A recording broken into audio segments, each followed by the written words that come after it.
Hey, party people. Once again, I'm going to do Crim. Hopefully everything I have down we'll talk about. It's been a long day. Okay, so the basic elements of a crime, you need as I said, I'm tired. You need actus reus, which is the wrongful act, and you need mens rea, which is a guilty mind. So actus reus, for a normal crime, you're going to need a voluntary act, cause and fact, proximate cause, harmful result, and attendant circumstances. If it's a conduct crime, you're probably just going to have an act and maybe an attendant circumstance. But really, conduct crime is you're doing it and no one has been hurt. So that'll be an easy one. But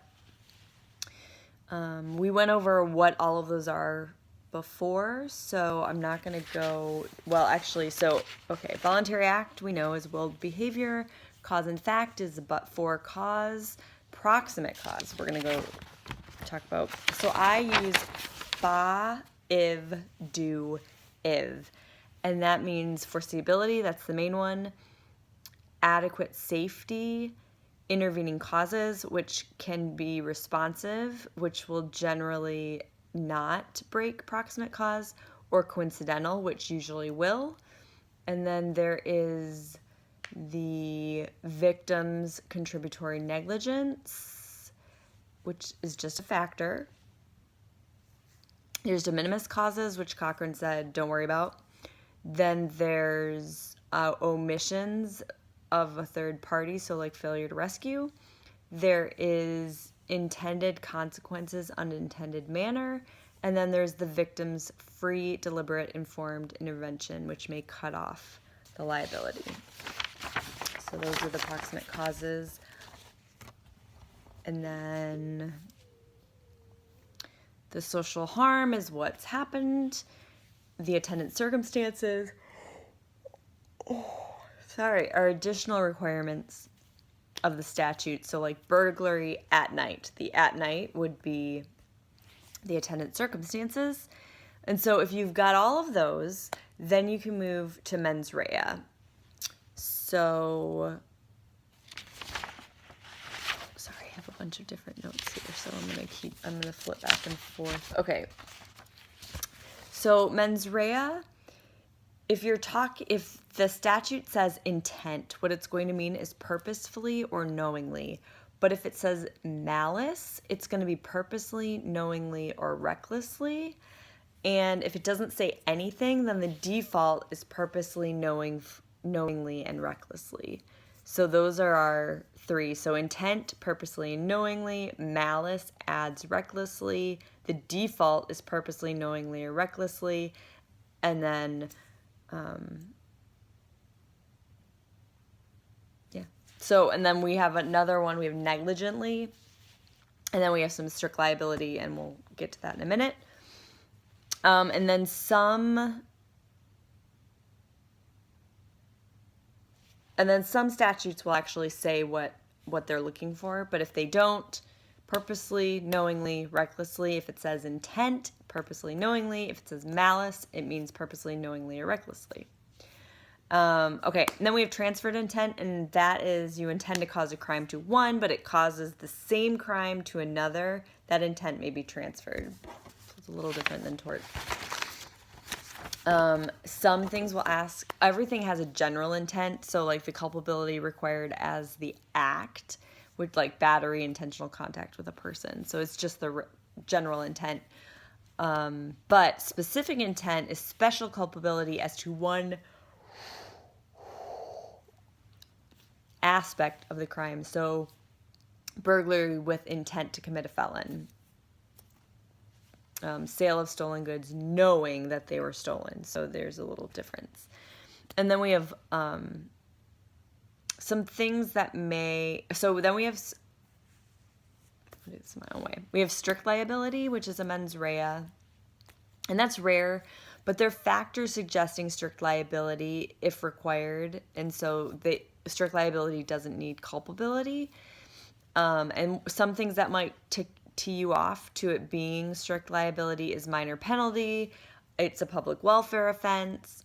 Conduct likely to be regulated. So like possession of hand grenades. Or if it's a regulation of a trade or an industry. And then we talked about statutory rape as a strict liability as well. And that probably doesn't meet the criteria of above. The minor penalty is the big one there. So that's strict liability. If we see those, there might be something. Okay, so then some responses to a crime. Some people might say willful blindness is a defense. So you're going to look for equivalent to knowledge of the relevant fact, depending on the jurisdiction. So D knows to a high probability and takes a deliberate action to avoid learning. So this was the stripper case where, if they said, no, don't tell me, then that is willful blindness, and that's not going to be a defense.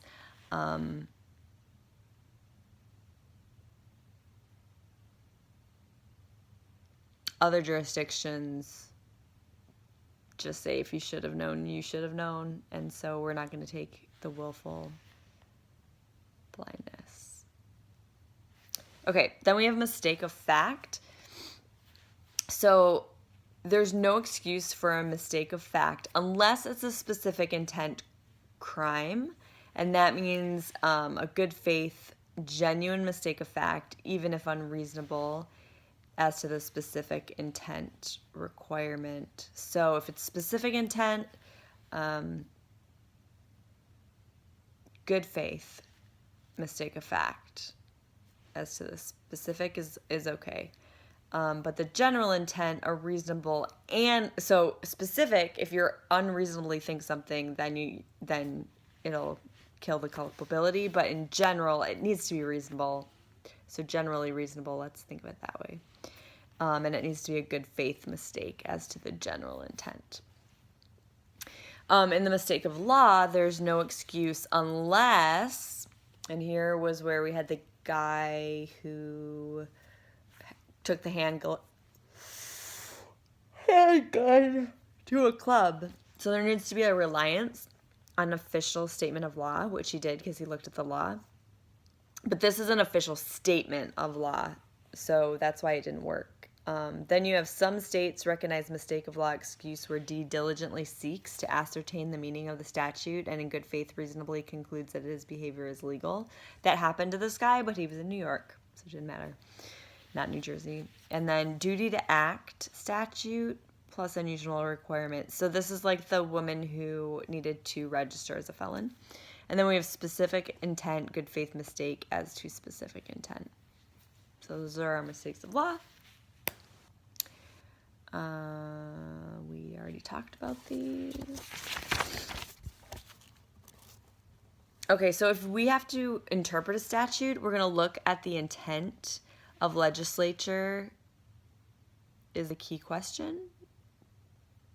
And then we're going to look at the common law background to find implied requirements or meaning of terms. Then you're going to read the statute as a whole because different language can suggest different meaning and it all works together. Then we're going to look at legislative history. And then an ambiguous penal statute should be interpreted in favor of the defendant. Our cases did not do that.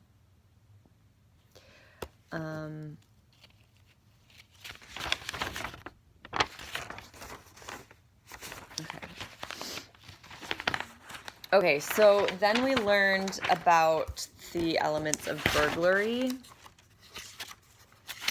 And burglary we learned it's breaking and entering of the dwelling place of another at night with the intent to commit a felony therein. So we have the act of breaking and entering of the dwelling place of another, and then we have the attendant circumstance, which is at night. And then we have the specific intent, which is with the intent to commit a felony therein. So we've got all of those nice things. And that's all you need to know about burglary and how to find it.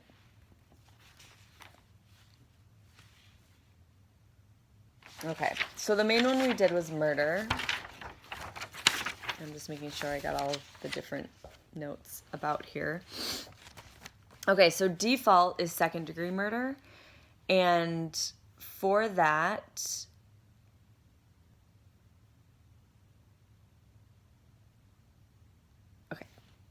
default is murder, and for that you need to find either an intent to kill, an intent to cause grievous bodily harm, a depraved and malignant heart, or felony murder.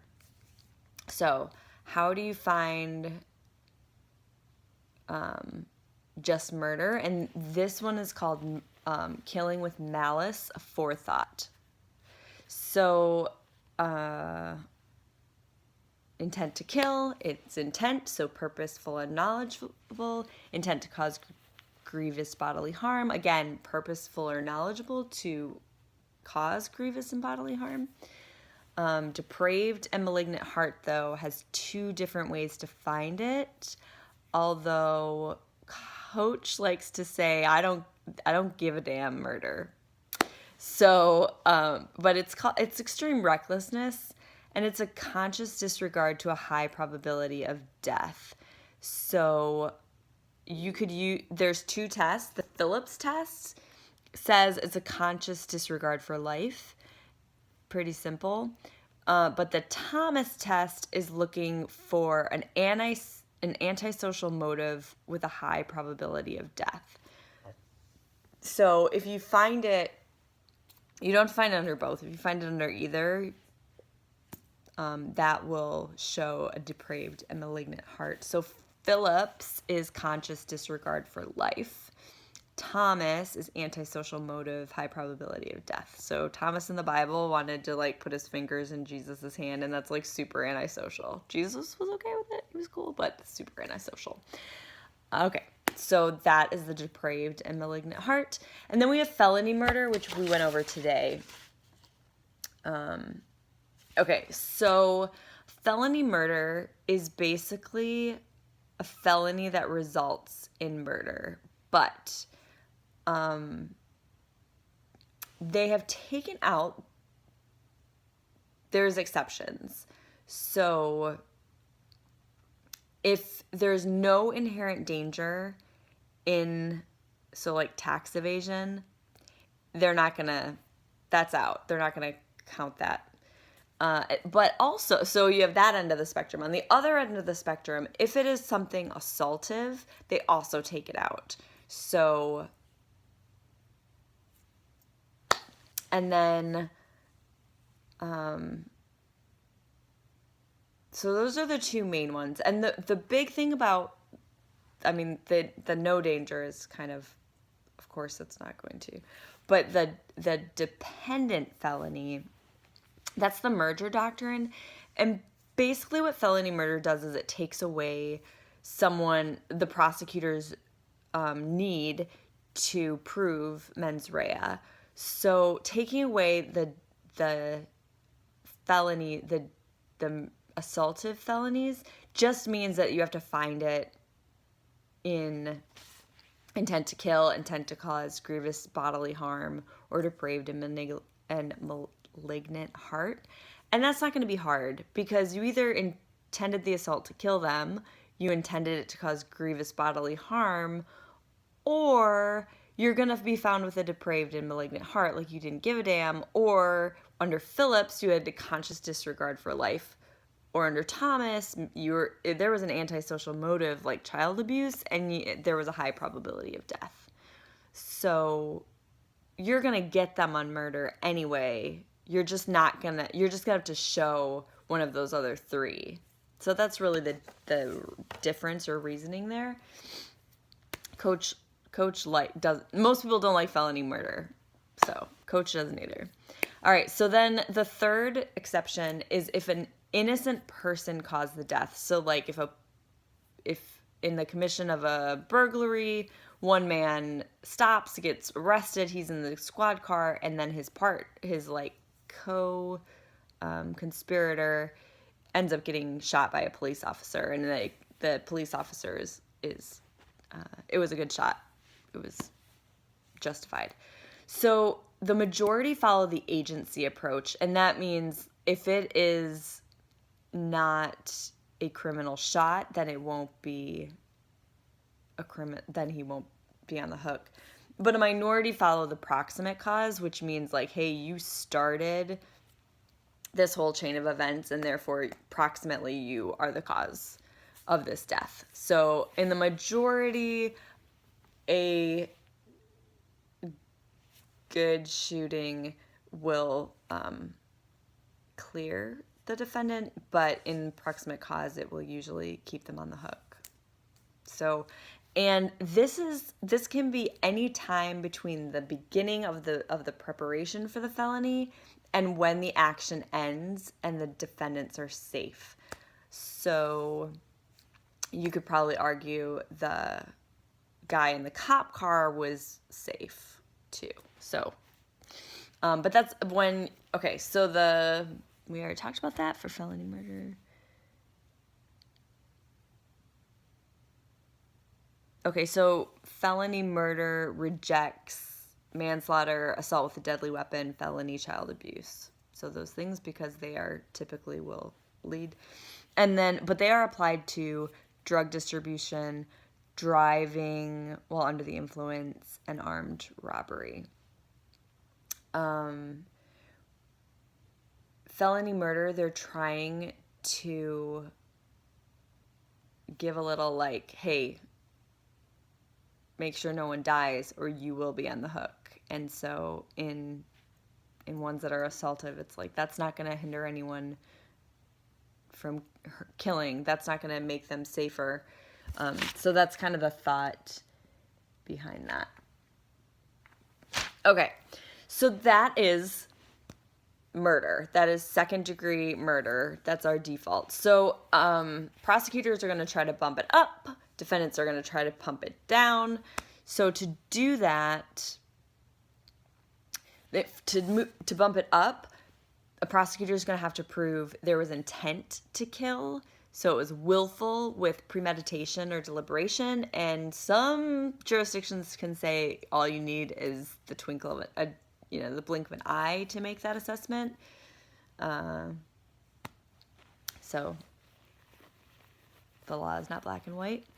But then other first-degree things are high culpability murders, and that's going to be in a statute, and they're going to tell us. And then their first-degree felony murder. These are like robbery, mayhem. Coach showed us like a list of 5 things, and they're like pretty traditional crimes out there. But I don't write them down because I didn't quite understand what he was saying until 2 hours later when he told me.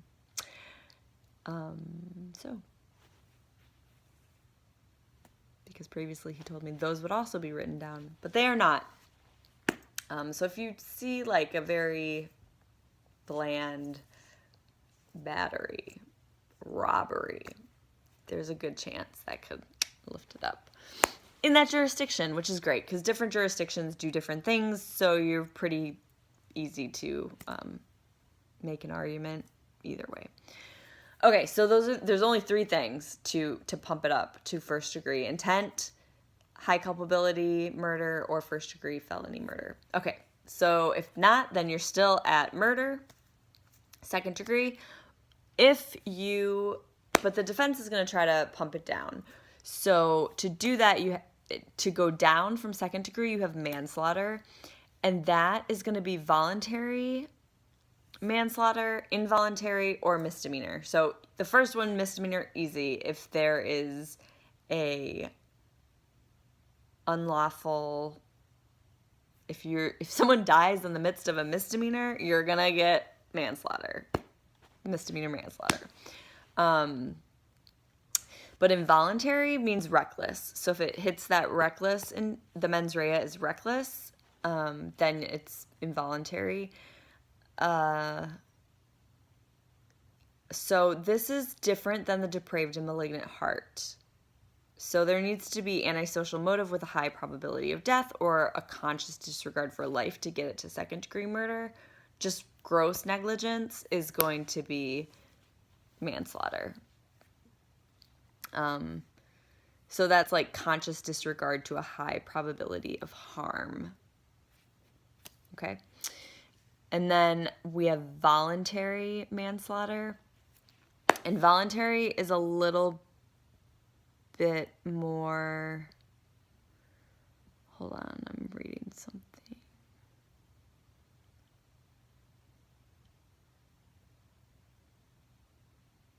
Okay. I didn't know there was this whole second page until today. So let me just make sure. Okay. Oh, no, actually, this is what we're talking about. Misdemeanor, involuntary manslaughter. All right, then we've got a little bit of work to do for voluntary manslaughter, so it might be in there. To get voluntary manslaughter under the traditional common law approach, you need heat of passion, and that is provocation reduces murder to manslaughter, where these three elements exist. And the elements are: there is an actual heat of passion, there is not a cooling off period, and there is legally adequate provocation. And there's two ways to find legally adequate provocation. It just depends on which jurisdiction you're in. The first is the categorical approach. And it says adequate provocation is limited, and it is limited to these few things. There's 1, 2, 3, 4, 5. There's 5 things. So extreme assault and battery on the defendant, mutual combat, defendant's illegal arrest, injury, death, or serious abuse of a close relative, or sudden discovery of a spouse's adultery. Very important in this, words alone are not enough. Words alone are not enough. So extreme assault and battery on the defendant, mutual combat, defendant's illegal arrest, injury, death, or serious abuse of a close relative, or sudden discovery of a spouse's adultery. Words alone are not enough. And this has to be a moment provocation. There has to be something that provoked it. It can't be a lifetime of abuse. And then, but the second way, depending on the jurisdiction, under this traditional approach is the reasonable person approach. And then you're going to look at the victim's actions, and you're going to ask if they would inflame the passions of a reasonable person. Not cause death, but inflame the passion of a reasonable person. So that's the common law approach. And now we have the model penal code approach, and that is extreme mental or emotional distress. And provocation reduces murder to manslaughter, where defendant is under the influence of extreme mental and emotional distress for which there is a reasonable explanation or excuse determined from the viewpoint of the defendant. So from the viewpoint of a person in the actor's situation under the circumstances as he sees them. So for this, they're going to look at personal handicaps, if they're in shock, if there's extreme grief, but they are not going to consider idiosyncratic moral values. So if this guy's a racist, that's an idiosyncratic moral value. Not gonna help them. But someone who's been abused all their life. So the model penal code is not actually looking at like one provocation. They're looking at a course of conduct, but they must show extreme mental and emotional disturbance.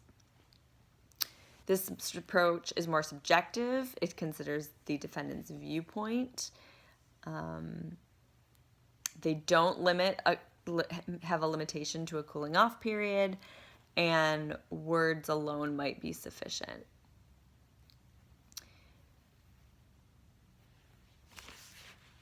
Okay.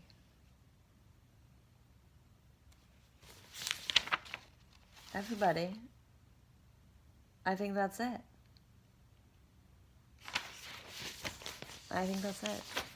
So,